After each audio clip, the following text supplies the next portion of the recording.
గురుగారు hair fall ఎక్కువ అవుతుంది, నాకు ఏదైనా ఒక ముద్ర చెప్పండి. మనకి ఎయిర్ ఫాల్ ఎక్కువ ఎందుకు అవుతుంది అంటే జెనెటిక్ డిజార్డర్ వల్ల కూడా చాలా మందికి ఎయిర్ ఫాల్ ఎక్కువ అవుతూ ఉంటుంది. బ్లడ్ ఇన్ఫెక్షన్, బ్లడ్ అలర్జీ వల్ల కూడా ఎయిర్ ఫాల్ ఎక్కువ అవుతూ ఉంటుంది. విటమిన్ డిఫిషియన్సీ వల్ల ఎయిర్ ఫాల్ ఎక్కువ అవుతూ ఉంటుంది.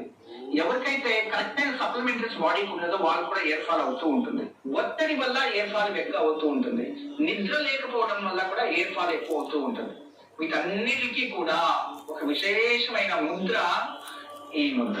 చూసుకోండి, ఈ ఉంగరం వేలు ఏదైతే ఉందో ఆ ఉంగరం వేలని బొట్టన వేలికి ఇలా పెట్టాలి. ఇలా చేసుకొని మీరు చక్కగా 15 నుంచి 20 నిమిషాలు ఇది చేస్తూ ఉండండి. ఇది ఎయిర్ ఫాల్ ని నియంత్రిస్తుంది. చూడండి, ఇదే ముద్ర. చిటికన వేలిని బొట్టన వేలికి ఇలా పెట్టడం. ఎవరికైతే ఎక్కువ ఎయిర్ ఫాల్ అవుతుంది అంటారు కదా, ఇది చేస్తూ ఉండండి. ఒక రోజంతా లెఫ్ట్ హ్యాండ్ చేయండి, ఇంకో రోజంతా రైట్ హ్యాండ్ చేయండి, పర్లేదు. ఎందుకంటే ఆడవాళ్ళు మాకు టైమే ఉండదు అంటుంటారు.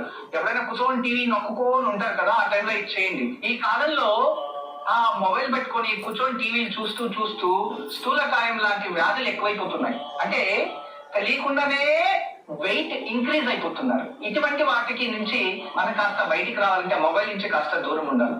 ఇంటి పని మీరు చేసుకోండి, ఇళ్ళని శుభ్రంగా పెట్టుకోండి, టైం టు టైం భోజనం తింటూ ఉండండి, వర్క్ లో బిజీగా ఉండండి. మొబైల్ పైన, టీవీ పైన దృష్టి తగ్గించండి. మీరు ఆరోగ్యంగా ఉంటారు, మీ కుటుంబము ఆరోగ్యంగా ఉంటుంది. ఇది స్త్రీకి పురుషులకి ఇద్దరికి వర్తిస్తుంది. ఈ రోజు దివ్యమైన